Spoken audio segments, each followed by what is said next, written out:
दिल्ली विधानसभा में नेता प्रतिपक्ष और आम आदमी पार्टी नेता आतिशी ने पत्रकारों से बात करते हुए कहा कि आज भाजपा की दिल्ली सरकार का पहला बजट पेश हो रहा है, लेकिन ये चिंता का विषय है कि बजट से पहले इकोनॉमिक सर्वे ही पूरा नहीं हुआ। इकोनॉमिक सर्वे बजट का आधार होता है।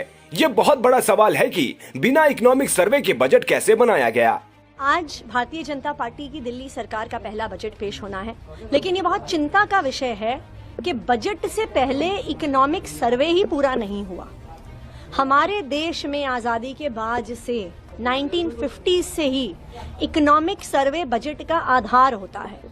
जो इकोनॉमिक सर्वे है वो सारे आंकड़े देता है अर्थव्यवस्था के, वो सारे आंकड़े देता है टैक्स कलेक्शन के, फिस्कल डेफिसिट के, फिस्कल सरप्लस के, कि पर कैपिटा इनकम कितनी है। तो जो एक इकोनॉमिक एनालिसिस और इकोनॉमिक डेटा होता है जो बजट का आधार बनता है, वो इकोनॉमिक सर्वे से आता है। तो ये एक बहुत बड़ा सवाल है कि बिना इकोनॉमिक सर्वे के आखिरकार बजट कैसे बना दिया। ऐसा सुनने में आ रहा है कि इकोनॉमिक सर्वे इसलिए नहीं पेश किया गया क्योंकि दिल्ली की इकोनॉमी की शानदार तस्वीर उस इकोनॉमिक सर्वे में आ रही थी कि देश में सबसे ज्यादा पर कैपिटा इनकम दिल्ली में है। टैक्स कलेक्शन की बढ़ोतरी पिछले 10 साल में अगर सबसे ज्यादा देश में हुई है तो वो दिल्ली में हुई है।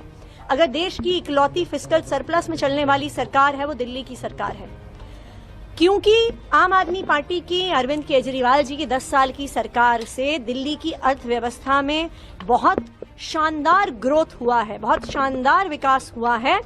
इस वजह से इकोनॉमिक सर्वे को सदन पटल पर पेश नहीं किया गया, ऐसा हमें सुनने में आया है।